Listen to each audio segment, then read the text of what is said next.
On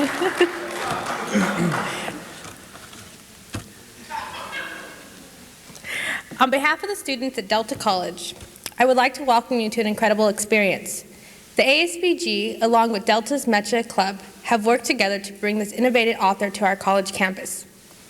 Dr. Jimmy Santiago Baca is the winner of countless awards for his memoir, Place to Stand. Born into poverty in New Mexico, Jimmy Santiago Baca, of Chicano and Apache descent, was raised first by his grandmother and was later sent to an orphanage. A runaway at age 13, it was after Baca was sentenced to 5 years in a maximum security prison that he began to turn his life around. There in his early 20s, he learned to read and has brought his story of succeeding over the worst circumstances and his words of hope to us in his poetic voice. Buenos días. En nombre de los estudiantes de Delta College, quiero invitarlos a participar en una experiencia inolvidable. El gobierno de la Asociación de Estudiantes y el Club Mecha han trabajado juntos para presentarles a este autor reconocido por sus obras originales. Dr. Jimmy Santiago Baca fue galardonado muchas veces por el libro A Place to Stand, que es un recuerdo de su juventud. Él es descendiente de chicano e indígena apache y pasó los primeros años de su vida en la pobreza, en la casa de su abuela y después en un orfanato. A los 13 años vivía en las calles y a los 20 ya estaba condenado a pasar 5 años en la prisión. Fue durante esta época tan triste de su vida que él aprendió a leer y a escribir, comenzando con los recuerdos de su vida. Su historia es mucho más que el cuento de un hombre que ha sobrevivido en circunstancias terribles. Es la historia del triunfo del espíritu humano contada en la voz de un poeta que nos da la esperanza y que en realidad es la voz de todos los seres humanos. Y ahora, en nombre del gobierno de la Asociación de Estudiantes y el Club Mecha, Dr. Jimmy Santiago Baca. On behalf of the ASBG and Mecha, Jimmy Santiago Baca.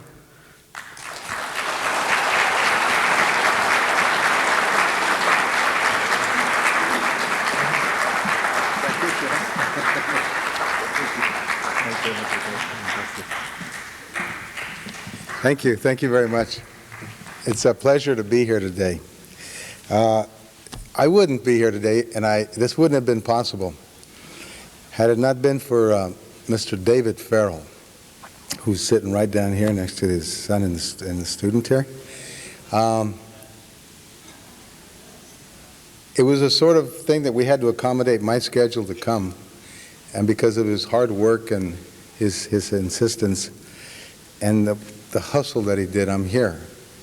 And as soon as they found that I was coming here, the University of California at Fresno jumped on and said, hey, we want you to come here too. So I think we got to go out there. The other person that's essential to my being here, crucially important to my being here, in fact, is Jesse de la Cruz. And he's sitting right down there next to my assistant. And Jesse so much impressed me that with his decency and his cordial gentlemanness and his truth, that I hired him to go on the Blood and Blood Out 2 movie, which we're currently making. So, and since then, Jesse's proven to exceed all my expectations as a gentleman. So Jesse, I personally want to thank you for bringing me here. It's been a great gift getting to be your friend. Thank you very much.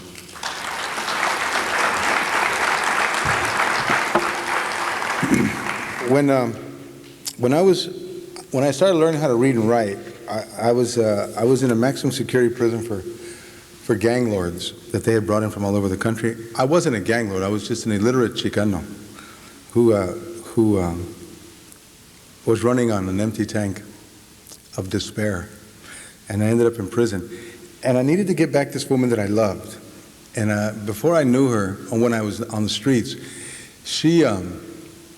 I stole cars to impress her, and she wasn't impressed. I went and got money. I used to steal money and go take it to her, and she wasn't impressed. And so during the period that her and I were going together, I was drinking a lot of whiskey, and I was doing a lot of drugs. I was 16 and 17 years old.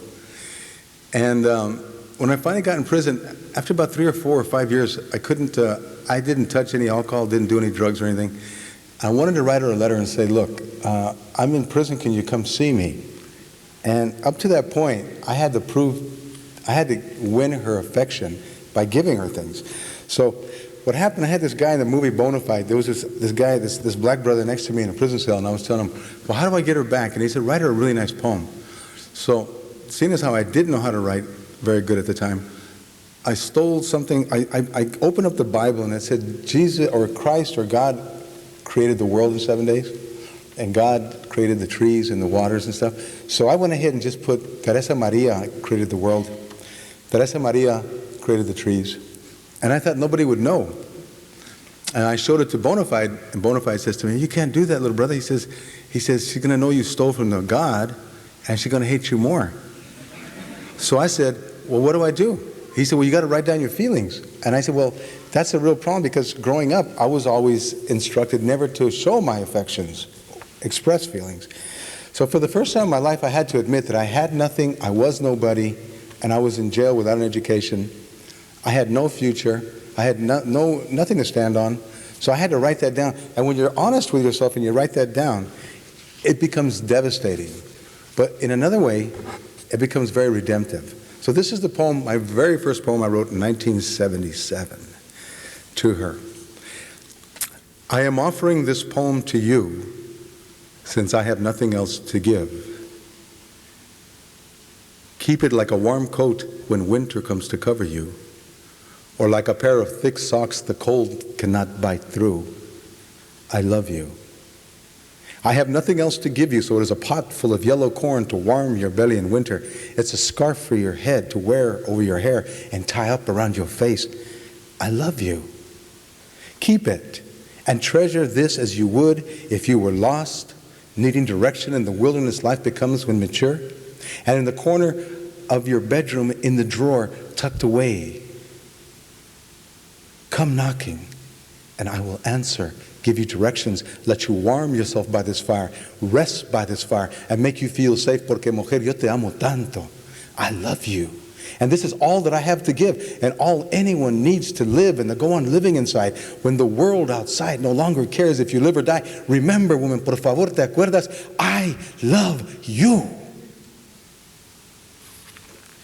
Now, no. You can save your applause for the end, but what happened was I never got any visits, ever. So about 6 months later, I sent that to my sister and said, if you find Teresa Maria, give it to her. Forgot about it. 6 months later, the guard comes in and says, 32-581, you got a visit. And everybody knew I didn't have any visitors. So everybody was yelling, Texas Red, Bonafide Indio. Everybody was yelling, he ain't got nothing, it's me. So regardless of what they were saying, the guard said, the paper says him. And I thought, well, this is going to be great to be able to walk across the yard, get some fresh air, all that stuff. So I went across the yard, went into the visiting room, and it was the first time I saw women in 4 years. And it was beautiful, you know, beautiful. I was just sitting there just soaking it in. It was wonderful. And all of a sudden, guess what? Teresa Maria walks through the door. Hijo Jesús. She was the ugliest woman I ever saw. She was so ugly that my face turned pale white. I felt the blood drain from it. And she had these little tiny cut-off shorts, and she had a little tiny thing around here.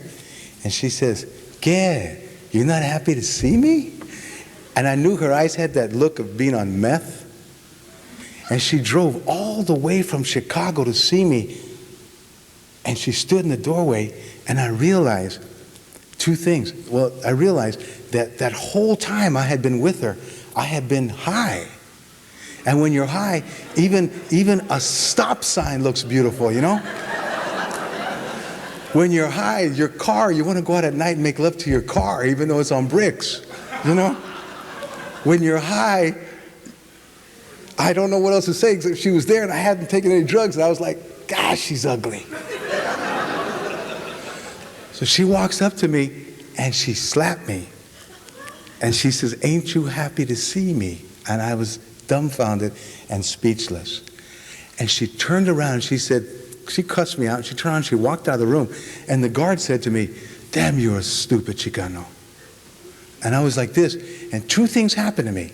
I walked out and across the yard, and I was completely devastated by this. Because number one, the only hope I had that kept me alive was a reunion with this beautiful woman. And that was no longer there. The image of this reina, la reina del mundo, of the queen of the world, was shattered like a cheap statue. The other thing that astounded me was the power of language. I wrote a poem that made this woman come all the way from Chicago. Before that, I stole cars, it didn't impress her. I gave her money, didn't impress her. I gave her drugs, didn't impress her. I did anything. I would go to a party and catch her kissing another dude. So I'd have to go back to the Jack Daniels and the tequila and start drinking more because the pain. It was unbelievable the power of language could do this. So when I got back to the sub, I was so happy that everybody was yelling, "Man, Jimmy got a visit. Look at that smile." And it was like those two clowns at the theater show. One was crying and one was smiling. Now, I want to read you another one.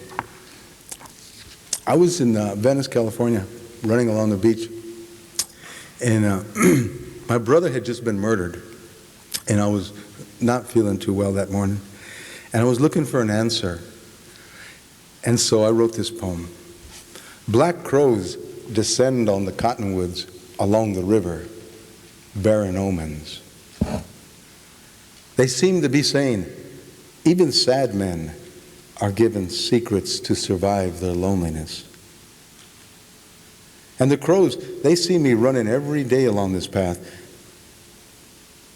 with such a furious love in my heart for life. Sometimes I want to clap, I want to stamp, I want to cry out to the earth and the water and the sky and the trees. A month ago, I was running along the beach in Venice, and it was dark, 3 o'clock in the morning, and I couldn't see the ocean to my right, but I heard it gasping. Faint, roseate light waves at the horizon, birthed, blossoming. And just to see the light that dark morning, I wanted to wrench fish out with my teeth from the water. I wanted to strip my clothes off and leap in naked. But in the dark I ran, my heart like a widow's grieving black cloth. I ran hoping for a sign, some trace of evidence that would take the grief away from me, give me hope to keep on living. But snuggled in my black hooded sweatshirt, my legs carrying me over the sand and leaping over the inlet water channels, I kept searching the sand as the faint light grew, and the foam and the seaweed and the beach cluttered with useless shells, all broken. I then saw what looked like a perfect seashell. And I stopped breathing hard. I knelt down in the sand, and after the ebb had slacked back and the tide had gone, I reached for the seashell. Surprised it was an infant's footprint. An infant's footprint, I thought. And the light spread even more over the ocean, and I turned around and I looked, and there on an island, an outcropping of rocks, hordes of seagulls clamored at my treasure, as if what I had just discovered was a gift from them, as if my discovery of a footprint was a message from them to step into the day, Santiago. Step into the day as if you were just a little baby, taking that first step along the beach again. As a child, Santiago, stepping for the first time.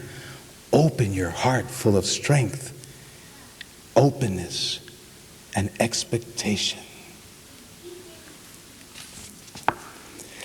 Thank you.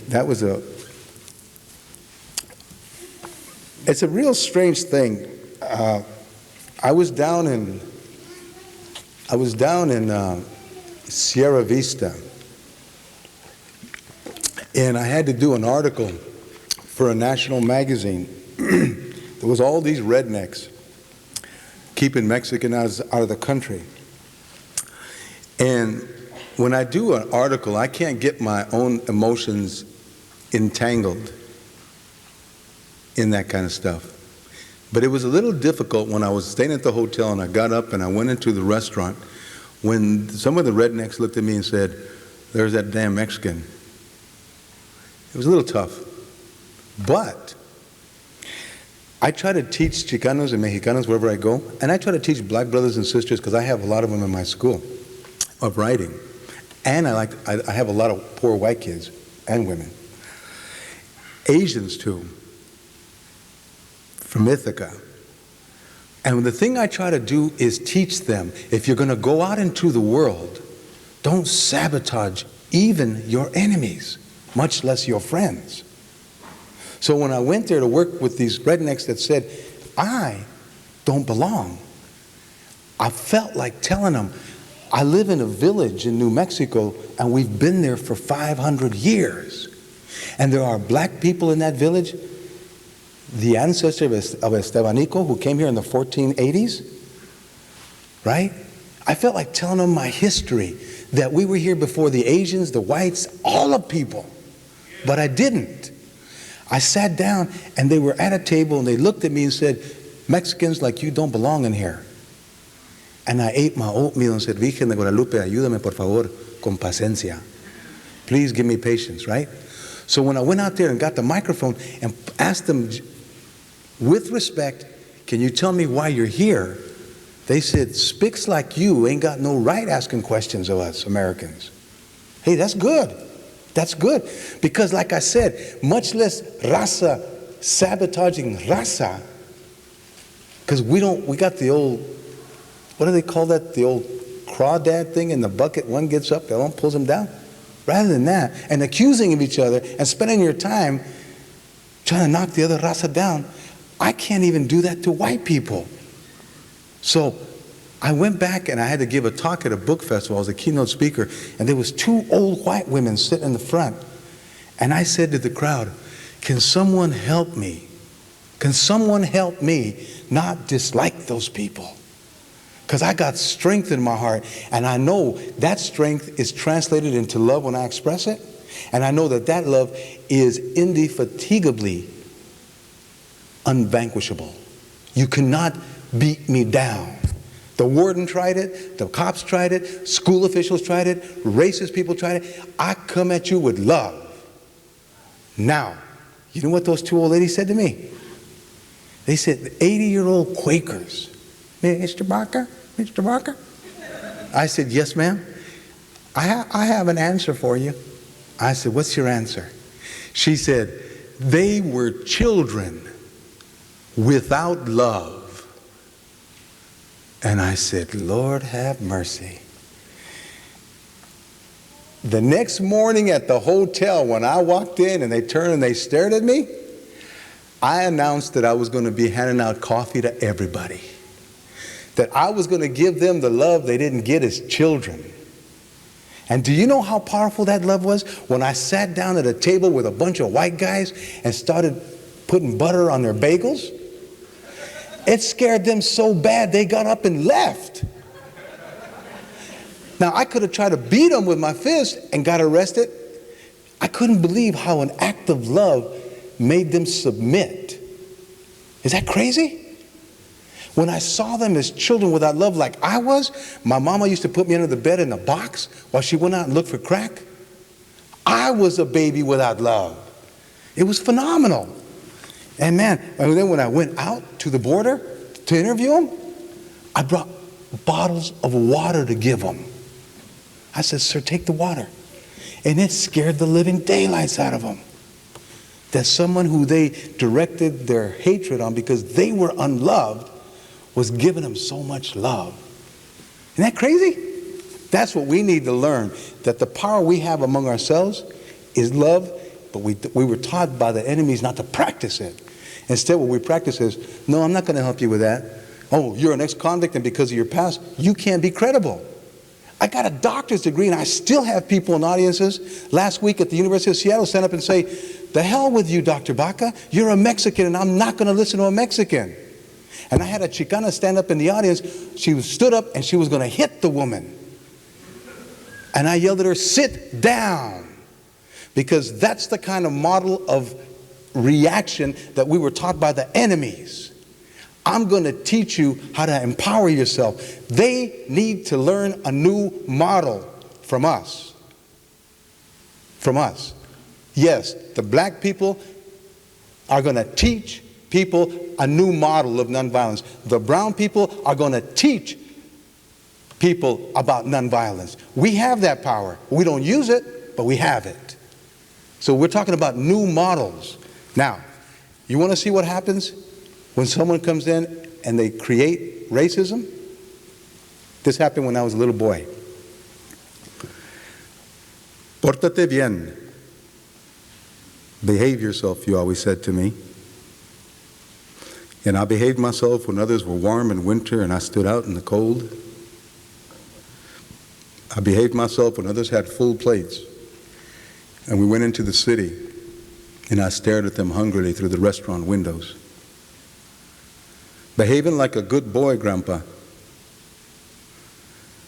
until my behavior was shattered by outsiders who came to the village, insulting my grandpa because he couldn't speak English. And English became the invader's sword and the oppressor's language. That day, Grandpa and I walked into the farm office for a loan, and the man didn't offer my grandpa an application because he used the word stupid. You're stupid. And that moment cut me in two pieces. One piece screaming my grandpa was a beautiful man, and the other piece screaming that this farm office clerk was a rude beast. And I saw my grandpa look down at me, and I saw his eyes go dark with remorse that his grandbaby would witness him humiliated. And when I saw his eyes, all I could think about was him coming back from the fields every night and me running out at dusk and him reaching down and picking me up. And I used to play that his soul was an apricot tree, and I climbed that soul way up on the top of his shoulders, and I could almost touch the stars on that apricot tree. And that day, the apricot tree was buried. It was cut down, using language as an axe. But the scene of my grandpa in that room and what came out of his soul, what soared from his veins, I've never forgotten. It's never left me through all the sadnesses and the terrors that have blossomed in me and broken me and shattered me up. I've never forgotten the room that day and the way the light filtered in through the windows and the strong, dignified presence of my grandpa standing there quietly in his sheepskin coat and those field-working boots. The scene and the way that the boards creaked under his boots and the way he kept shifting his weight because he didn't know what to do with himself. That scene haunted me even when my 5 babies were born at home. And I brought my baby girls into the world with mama's blood on them. I vowed in my heart never to let my babies be humiliated. That scene and the man behind the counter with his important government papers rattling in the breeze and that hateful look on his face, and then the door and the child I was, and my grandpa's hand on the doorknob under mine, breaking my hand until I said, "Grandpa, por favor, suéltalo, por favor." And he looked down on me, and his eyes had a grieving wind in them, followed me for the next 20 years. The scene that dusty day with the drought-baked clay in my pants cuffs and the sheep starving for feed and my grandpa's hopes up that the farm-aid man would help us like he had the other farmers. That scene in my mind, 10 years old, having prayed at Mass that morning, gotten up at 3 to pray on my knees, "God, don't let the sheep die. It's 3 generations of our sheep. Perform a miracle for us with a little help from the farm-aid man, Lord, please." And I knew entering that door, seeing gringos coming out, smiling with signed papers, flashing them in the air, papers to buy feed, that we too were going to survive the drought.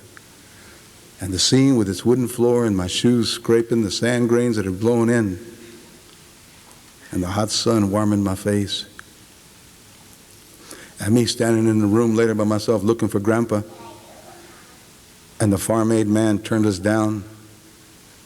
I knew the sheep were going to die, I knew that moment, I knew that very moment that Grandpa was going to die. And it opened a wound in my heart that played 100 times with confusion. Why would a man do that? Why? Because Grandpa couldn't speak English? He had to die? And I turned and I walked out the door onto Main Street and I squinted my eyes at the blowing dust. The world was never the same. It was the first time I ever saw how racism could kill the man I loved.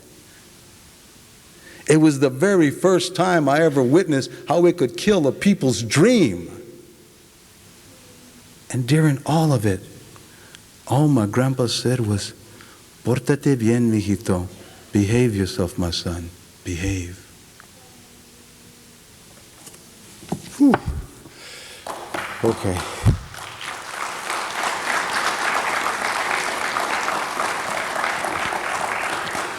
There was when I was in prison, there was a guy who was a big time dealer. And I got letters. I didn't have any money. I was very poor. I had no money, but during Christmas, I got letters from people like Norman Mailer and Grace Paley and Audrey and Rich. And I got letters from a lot of radicals in Chicago and stuff, famous people, Mary Baraka and stuff. And Teo didn't get anything from anybody. He was, he had all the money in the world, but he didn't get any letters for Christmas. And since Teo was a marijuana dealer, a big marijuana dealer, I thought what I would do is write him a nice poem about marijuana, you know? And strangely enough, what happened was there's a story behind this poem.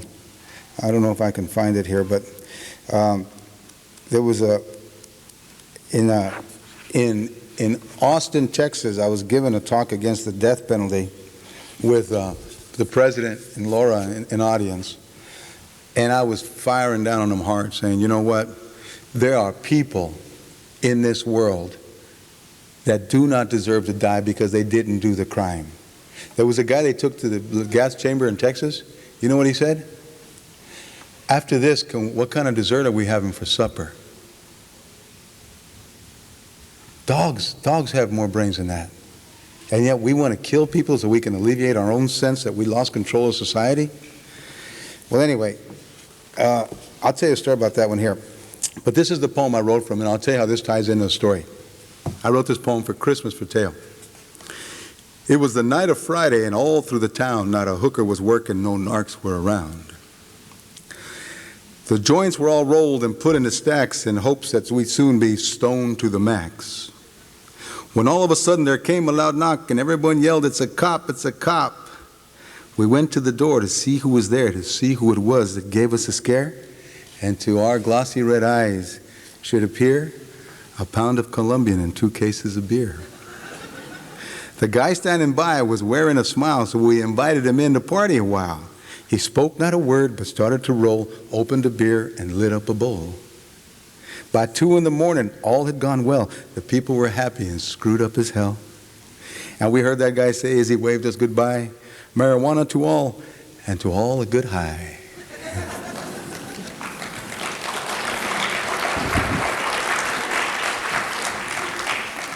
Now, the story behind that is that after I finished talking, they asked me, a gentleman stood up in the audience and said, if you had one wish, what would you wish for, right?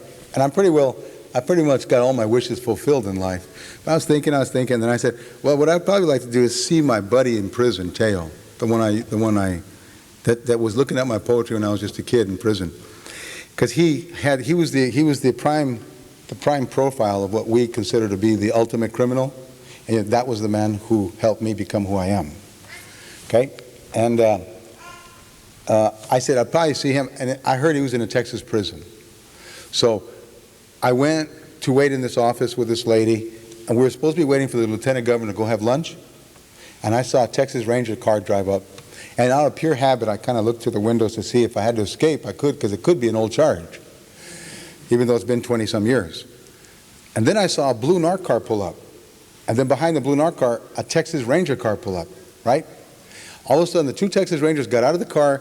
This gentleman in a hat with aviator glasses and a blue suit, very slick, politician, Chicano, came rolling out of the car. They escorted him into the office, and he said, "Mr. Baca?" I said, "Yes." And I thought he was going to say, "We've discovered that there's a charge on you, and we have to take you to prison," or whatever. I was ready to fight my way out. Anyway, he says, "Dr. Baca, we have found Teo Hinojosa." I haven't seen him in 20 years. Next thing I know, they put me in the narc car, escorted by 2 Texas Rangers with no handcuffs. And they're calling me Mr. Baca. And I'm telling the guy, "You got any gum up there, man? You got a soda pop?" Right?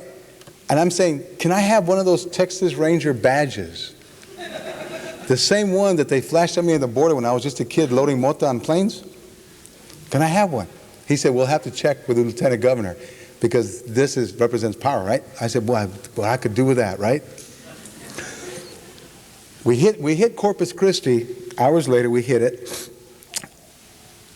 I get into town, I roll the window down, and I'm going to guys that I see on the calle. Porque yo soy pinto, right? I'm a prisoner, ex-convict.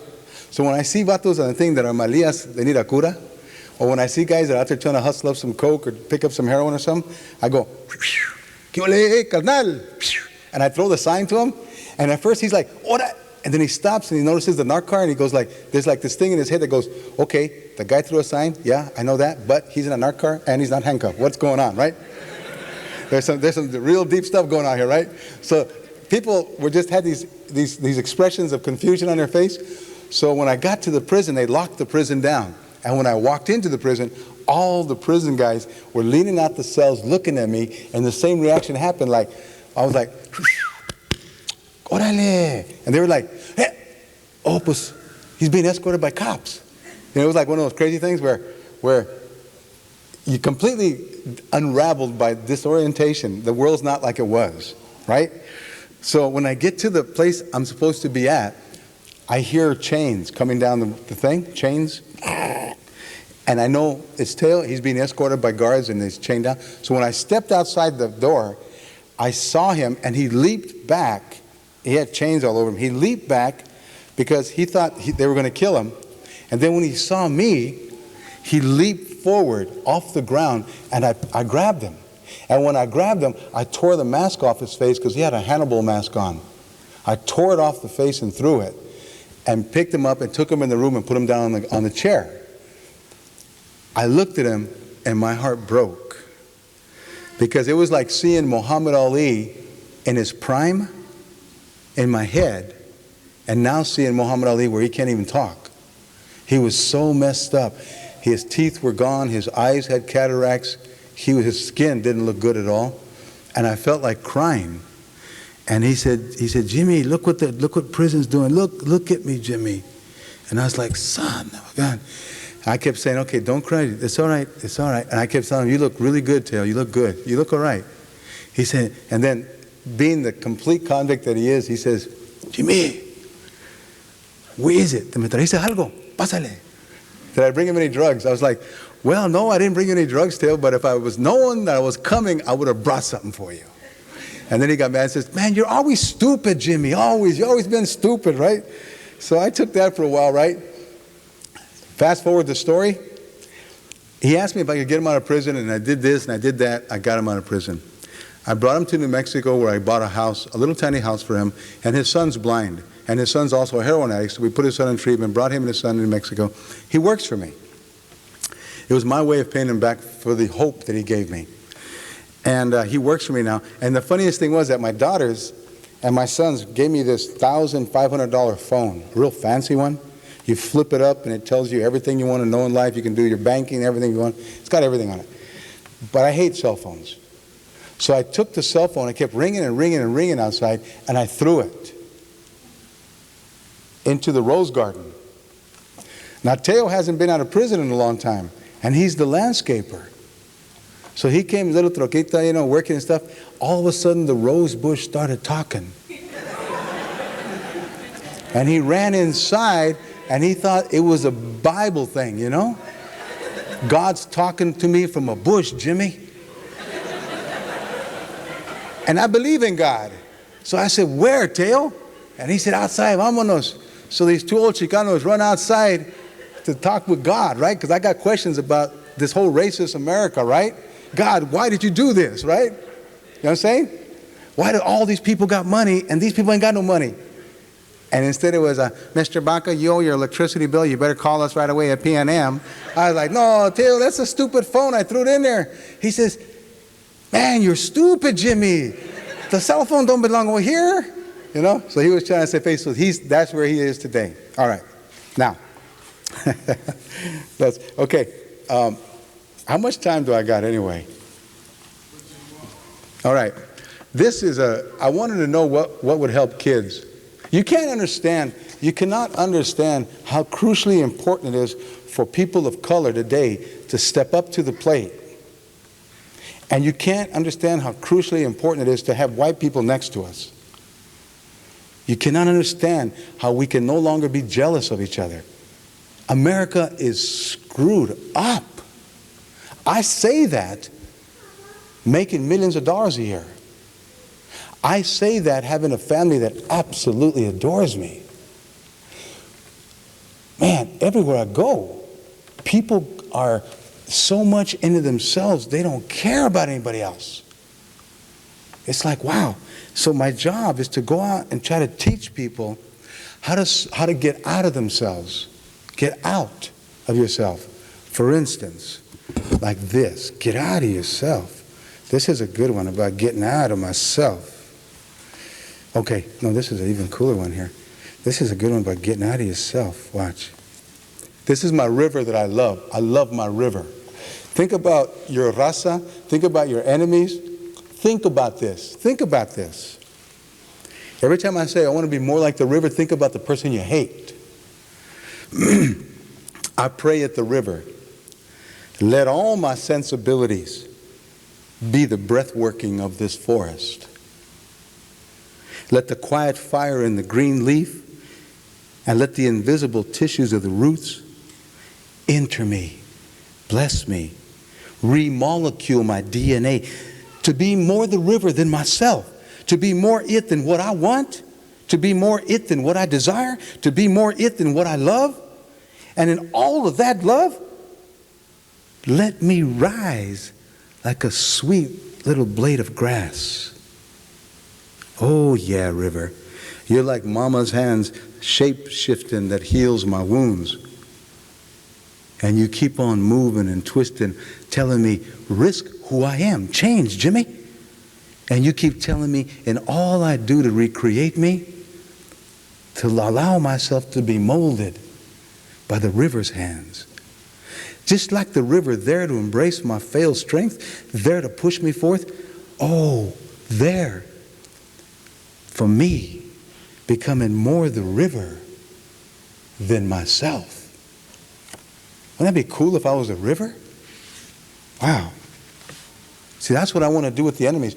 I want to know where they're coming from and then heal that wound that's making them strike out to create misery.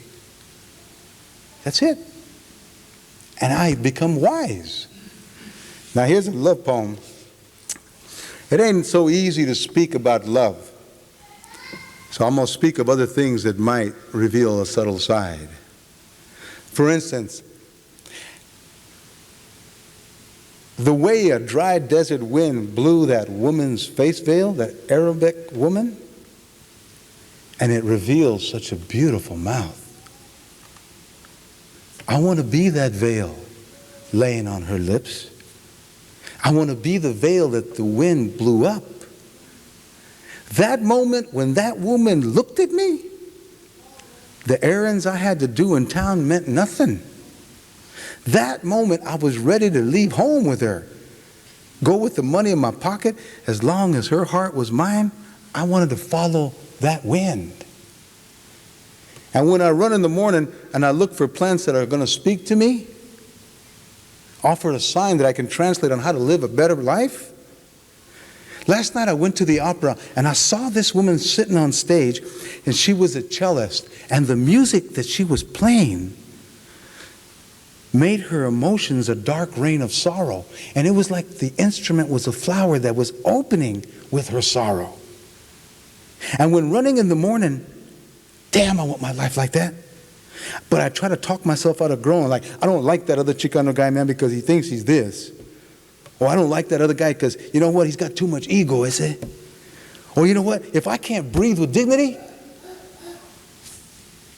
why do I got to breathe at all? You see, look, let me just say, Liliana, I think that the Creator brought us together. In my heart, I believe that. And when I go running, every single flower I see, I say, Liliana, Liliana, Liliana, Liliana, Liliana, Liliana, Liliana, Liliana, Liliana. And then I holler up to the red-tailed hawks, Lord, carry my prayers. Please make her mine. And the pain I feel in my legs, and I breathe deep to resume the jog. And for an instant, I believe maybe God heard me. And I know, Liliana, if I repeat your name enough times, it becomes a mantra, a Buddhistic Hanumanji mantra in my body that centers me in my flesh. Your life, how you live, your beauty, your breasts, your legs, your ass, your laughter, your hair, your eyes. Liliana, I saw it in a violin player last night. I saw this Asian woman sitting on stage, and I saw an awareness overtake her, and I saw her shiver. And then I saw the bow draw forth, draw back like a bolt of lightning, and it was saying your name.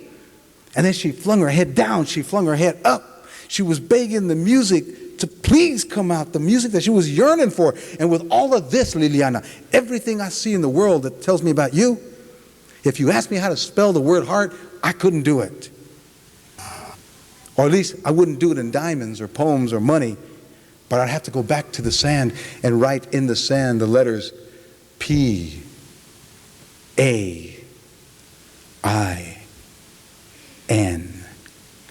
pain. That's the word heart.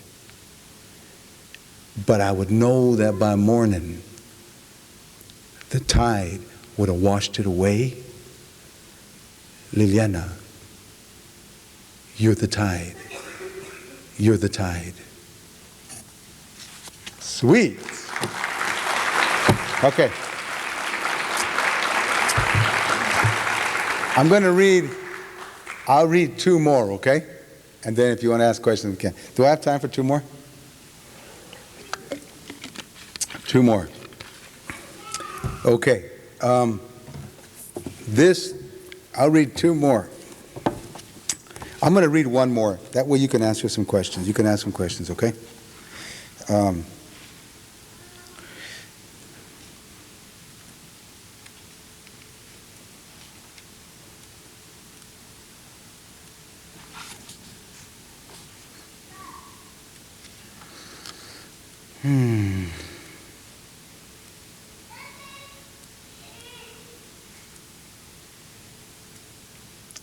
I'm purposely, I'm going to take it easy on my voice a little bit.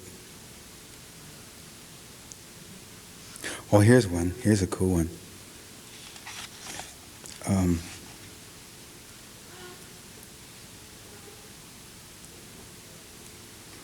You know what? This is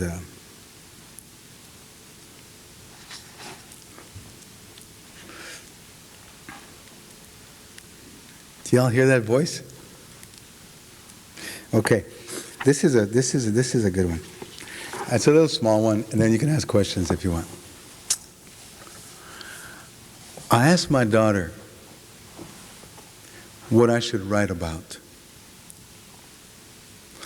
And passing me in the living room, where I was lying on the couch, she answered, Corazón, papi, heart. She didn't mean the massive muscles that keep us alive, but the other heart that thrives and beats on dreams. The one that I see in children in Chiapas, in Mexico, who dug a small, tiny hole in the dirt and stood 10 feet away and played all day, tossing a washer, trying to make it in the hole. She meant the heart in my hands when I wring out the mop in the sink and I bend down to clean the floor in the kitchen.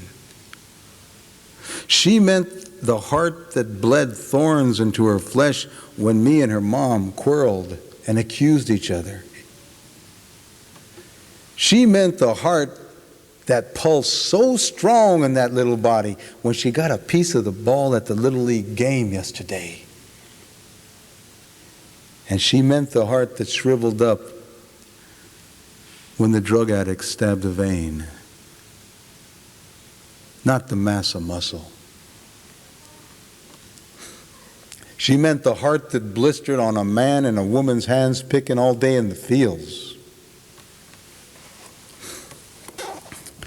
She meant the heart that weeps when Chicano kids ain't got no food to eat and no education and no books. And she meant the heart that sings to the sun when the family comes together, when there's no more betrayals and the doctor exits the operation room and he smiles. She meant the heart that when the check arrives, you can fill the grocery cart all the way up with your favorite food. She meant that kind of a heart. The heart in the way that a child feels she can almost touch the stars on a good day, sitting in her first treehouse. She meant heart in the way that those kids in Chiapas played with that tiny piece of metal, giggling like crazy when they made it in the hole, innocent of the fact that in America, everyone's got Nintendos, TVs, bikes, bears, boats, college planning, tuitions. She meant those kids playing and in their dreams chasing grasshoppers in a parade of hailing laughter and excitement, dreaming of a world filled with penny washers, laughing with full hearts when luck was theirs and one went in. That's what she meant when an alcoholic vows not to drink and an addict not to shoot. Ain't got nothing to do with pace setters in the color green. She meant heart in the way that little tiny sparrow landed on her window ledge outside her bedroom,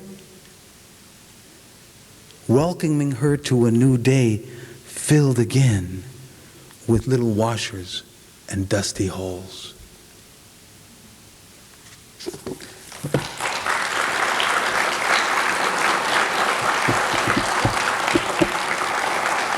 Thank you. Look, thank you very, very much. I wish I could shake you up to know, man, that if you live with an open heart,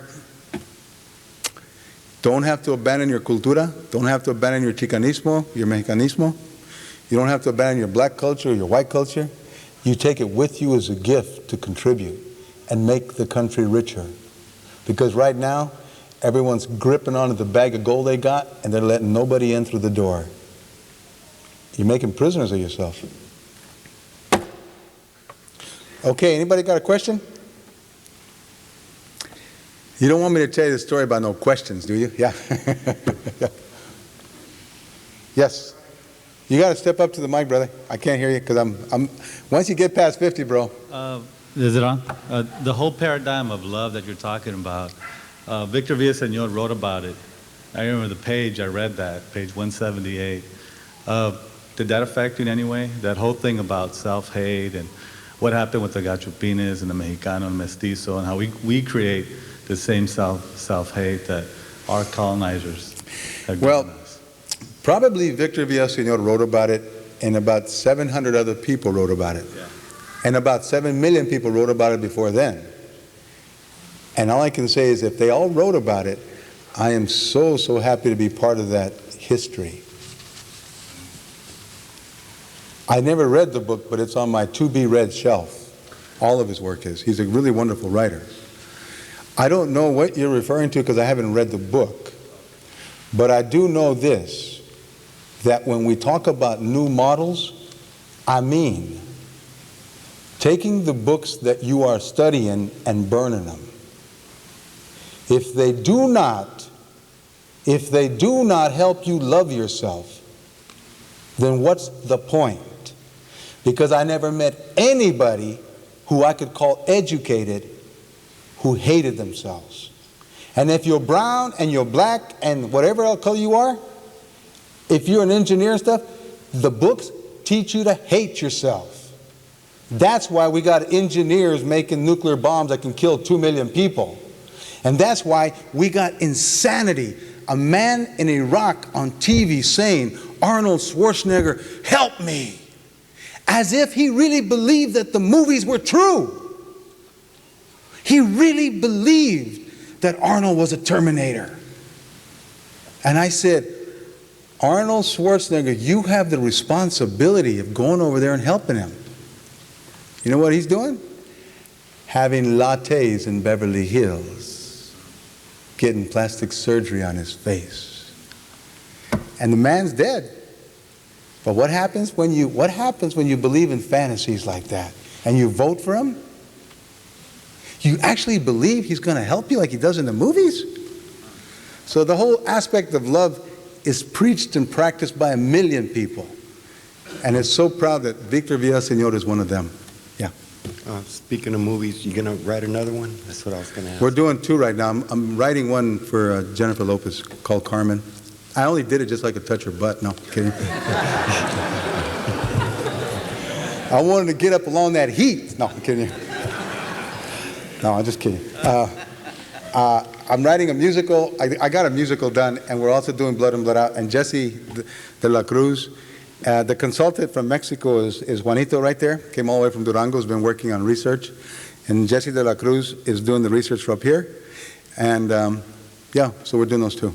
I got a new novel that I've just finished and I'm going to be editing real soon and stuff, but too much work, not enough time. But you know what the greatest thing is in my life right now? The greatest thing in my life?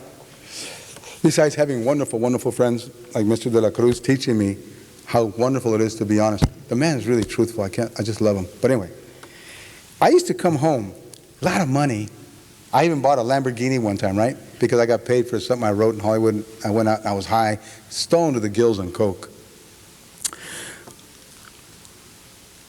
The greatest thing I have in my life is when I get home, my daughter looks in my eyes and sees I'm not high. My sons look in my eye and see I'm not envious. Daddy didn't come home with envy. My other son looks in my eyes and says he's not playing at being a father. He's not pretending to be a father. He is our father. No hair, bad teeth, weak knees. I'm here. Do you know the torture and the torment that I endured when I came home high for 15 years and I tried to act like I wasn't? Do you know that being with guys who made meth and I was hanging out with them, when I came home, I was trying to pretend I wasn't part of them? Do you know what hypocrisy does to you? It goes like a vein of vile poison through everything you do. That means when you work at an office and you bring the crap home, when you bring the lies home, when you're not satisfied with how far you got in life and you want more ambitions and you bring that misery back to the family, they know. And today I am free of that. I'm a writer, but I'm a writer who got sense and clarity. And it's a beautiful thing to have that blessing. Even though where I go, people stand up in the audience and say, you stupid spick, you don't even belong here. And I'm like, you took away my language, you took away my land, you took away my citizenship papers, you took away me from society and put me in prison, you took away everything. But I'm going to speak. I'm going to speak. You can't take this little spot away. You can kick my ass later, but right now I'm going to speak. And more across the United States and all over, people of color are taking the stage.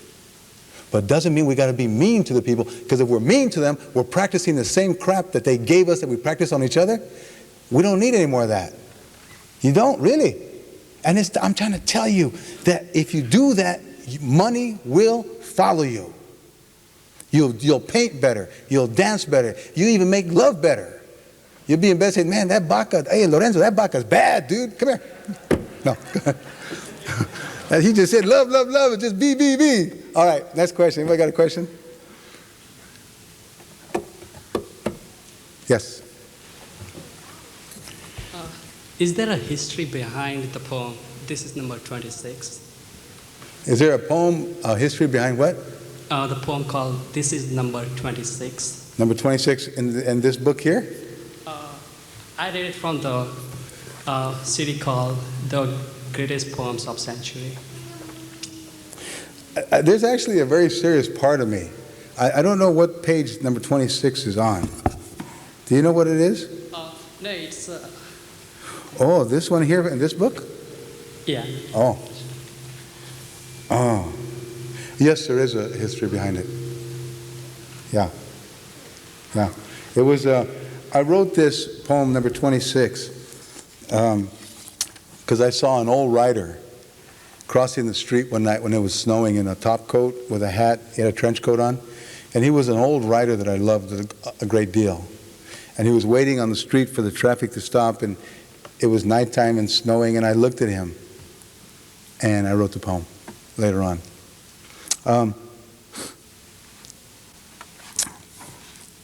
Let me see if I can end on this really beautiful note. I'm not sure I can find it, and if not, that's okay. I can read it this evening. Oh, here's one. Okay. Let me just end with this poem, okay? This is a really beautiful poem. I've always loved this poem. Tire shop. I went down yesterday to fix a leak in my tire. Off Bridge Street, there's a place, 95 cents, flats fixed. Smeary black paint on warped wood planks between two ball tires. And I go inside,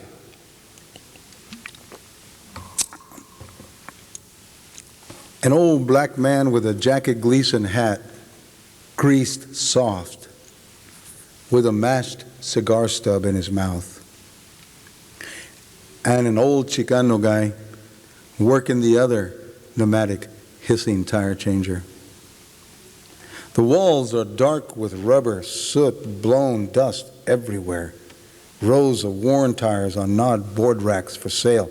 Air hoses snaking and looped over the floor. And I greet the two old men. ¿Qué ole? ¿Qué tal? No response. Hey, how's it going? They look at me as if I just gave them a week to live. I got a tire that needs a tube. And Rudolfo, a young Chicano, emerges from the darkest part of the room in the back, ponytailed and plump, walks me out to my truck and looks at the tire. It'll cost you $5 to take off and change. I nod. And he looks at the old Chicano who pulls the roller jack with the long steel handle out. And I wait in the middle of the grunting oval tire changing machines, and while the old guy goes out and returns with my tire, he looks at me like a disgruntled carny. And I'm just another ache in the arm of a spoiled kid, can't change his own tires. And I watch the two old men work the tire machines. One steps on the foot lever that sends the bar around, flipping the tire from the rim. And I wonder, what brought these two old guys to work here on this gray evening in February? Are they ex-cons or drunks or addicts? He whips out the tube. Oye, Rodolfo, no podemos pasar esto, hombre. ¿Qué chingao? And I see a gaping hole in the tube. Can't patch that, Rudy says. But we got a pile of old tubes over there, and we'll do it for 10. And I think he might be taking me, but I hedge from that and watch the machines work. The spleesh of air, the final begrudging, a rubber pop loose. And then the clank of steel bar against steel. Gently, the old Chicano, instead of throwing it on the floor, wipes it clean and slides it gently into his waist belt. In such a way, I've only seen mothers wipe their infants' mouths. Damn. And I turn and I watch MASH on TV, suspended from the ceiling, 6 o'clock news, Huntington Beach blackened with oil, and Rudy comes up and says, a fucking shame, ain't it, carnal? They do that to the ocean and our shores. And I realize I love these working men. working in the half-dark with bald tires like medieval hunchbacks. They eat soup and scrape along with burritos. How can they live on 95 cents in today's world? And the old Chicano's mumbling how cheap I am when he goes out and learns all my tires are bald, shaking his head as he works the tube in the tire well. And I notice his heels chewed to the nails and his fingernails black. His face, oh, he had that kind of a face that was like a weary room and board stairwell of a downtown motel that was given over to the drunks and the derelicts. He had that kind of a face of people that had put their hands on it, a hand-worn face of people leaning their weight on it after losing hope in life. Wooden steps grooved by heart-souled men and women just out of the joint. A face condemned by life to live out more days in futility. And I bid the good man, the black man chomping his cigar, goodbye. And I took the Chicano, bet my head down, goodbye. And I felt ashamed that I couldn't live their lives just for an hour. Grateful they were here. I respect them who have stories that will never be told and bring back to me my simple boyish days when men in oily pants and grubby hands talked in rough tones and worked at the simple work, getting 3 meals a day on the table the hard way. They live in an imperfect world. Unlike men with money who have places to put their shame, these men got none.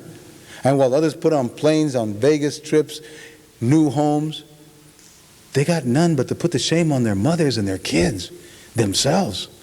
Unlike men who put their shame on a new car or a condo or a bigger bank account, so they never have to face it, the tire shop men became more human with shame.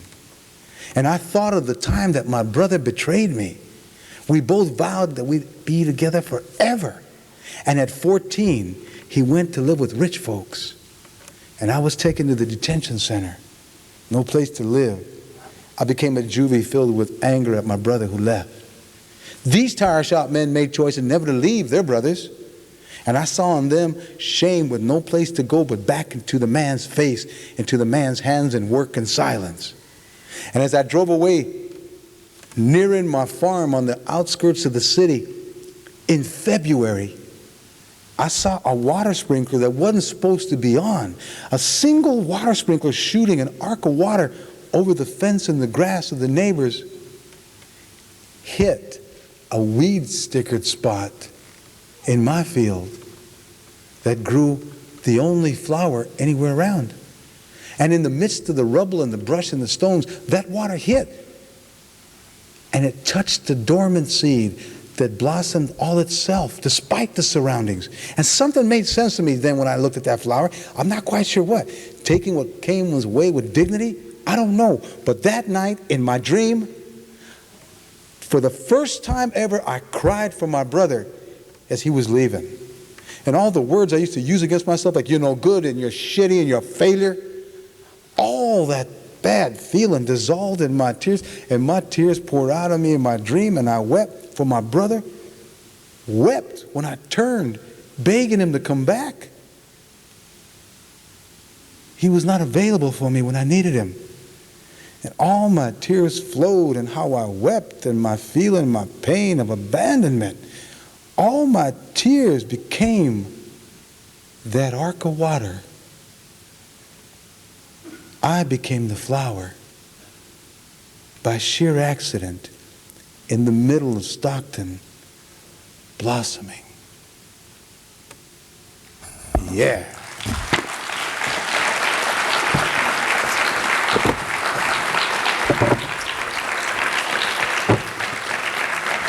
Look, I gotta tell you, I've been offered tenure in a dozen or so major universities. Yale, I held the Wallace Stevens chair there. I went back one Christmas to the barrio with books because Raza want to buy beer, new cars, but not books. I literally have these intellectual scholars saying, give me books because I can't pay for them. I go back to the Pachanga and Barbacoa de la Raza. I give out books because it's my Christmas gift. This is what I do. I can't do anything. I write. 80% 80% of my gente can't read in this pachanga. 2 people could read out of 100. I went back to New Haven and I resigned. I went back to Sanjo in the South Valley, South Broadway, and opened up a literacy workshop 16 years ago to teach the kids how to read and write. I got 9 literacy workshops across the country now. I don't play that only Chicano trip. In Philadelphia, I got all black women and all black men in the literary workshop. And I teach them how to write. And then I teach them how to make books. It's beautiful. It's beautiful. And every step of the way, I had people say, he's nothing but a pinche pinto. He's an ex-convict. He's going back to the barrio. He's doing drugs. He's a drunk. Mira ese pendejo. He left Yale. What an idiot. When I got my doctorate degree, I had it at a massive civic auditorium, a big pit, 60,000 people, right? Sitting there, I was looking in the audience and I thought, I think I know that lady. I know that guy. But I couldn't see, you know, because they were way out there, the big basketball pit in New Mexico. I kept looking and looking and looking. The man, this really knocked my shoes off. The man, the president of the university said to me as I walked up to receive it, Jimmy, we've got about 10 to 12,000 people here who you helped over the past 30 years get GEDs. I couldn't talk because they came to see me get my degree. And I stood up in front. 8,000, 9,000 of those people, those poor people, all colors, stood up, started clapping. I couldn't talk. I just bowed my head and went and sat down and cried like a big baby, right? Because they had come to honor me. And they weren't really honoring me. They were honoring the spirit of sharing the gifts that we have, you know? And it's amazing. It's just an amazing thing when you take what you've learned and you take it back to the community. Take it back to the community. That's not what's going on today. You get what you learn and you sell it to the highest market player and they pay you really good. Screw the people that are behind you. Screw them. I'm going to end with one story. I know I keep saying I'm going to end. I was at the University of Rhode Island, and this white woman stood up, young, beautiful woman, and she says, Dr. Baca, I don't go to school here because of diversity stuff that you have. I scored higher than a black woman, and they took the black woman over me. Is that fair? I told this white woman, I don't think it's fair. I don't think taking the black woman who scored lower than you on a test is fair. But I can tell you why they did it. At Brown University, I said to her, she said to me, my parents make about $200,000–300,000 a year. We live in a nice upscale neighborhood, no crime. My parents told me follow the rules, and I did. Now, it's not that woman's fault that she followed the rules. She got 3.8, 3.9 GPA, right? Not her fault. A Chicana does that. I expect you to be able to get into Brown University, right? But I said, how far, where are you from? And she said, Bridgeport, Connecticut. I said, or something like that. And I said, how far is the nearest ghetto? And she said, it's about a mile down the road. I said, did you ever go over there? She said, hell no. They got crack addicts, you know, I'm not going to go over there. I said, they also have treatment programs. And then I said, how far is that Chicano barrio? She said, there's no Chicanos, it's Puerto Rican Dominicanos. But I said, how far is the Spanish barrio? She said, it's even closer, about 3/4 of a mile. I said, did you ever go over there for any reason? She said, no, those people will stab you and stuff. I said, you know what? I said, you know why the black woman got into Brown University? She got in because she was unique. Because she did go into the white world and work in the white world, in the white system, went to the white school. She made the bridge from her ghetto to the white world. And she brought with her this uniqueness of being a black woman. who knew what it was to be oppressed, and she brought it to you. That's a gift. Those are the kind of people I want in my schools. Let me ask you all a question. You're surrounded in Stockton with people who can't read and write. How many of you have gone out to tutor? You're surrounded with people who have AIDS.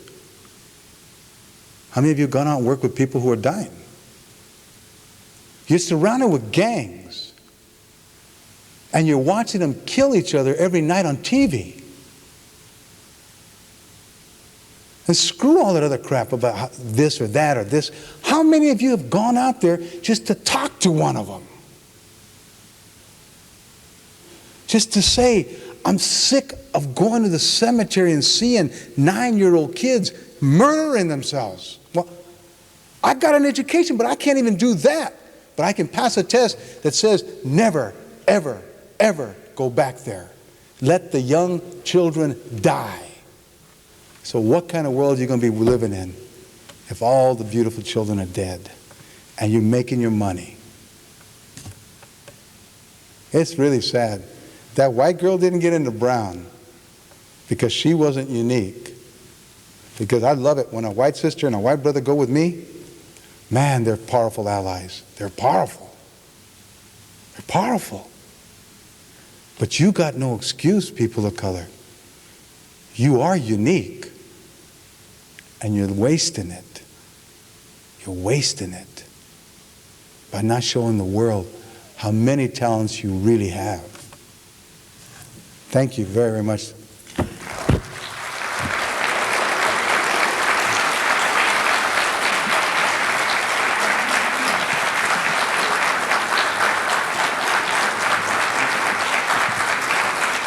Thank you, Dr. Baca. Before you guys all leave, I would like to invite you to a reception that's going to be held in the Horton Gallery, also a book signing. So I hope to see all of you guys there. Thank you.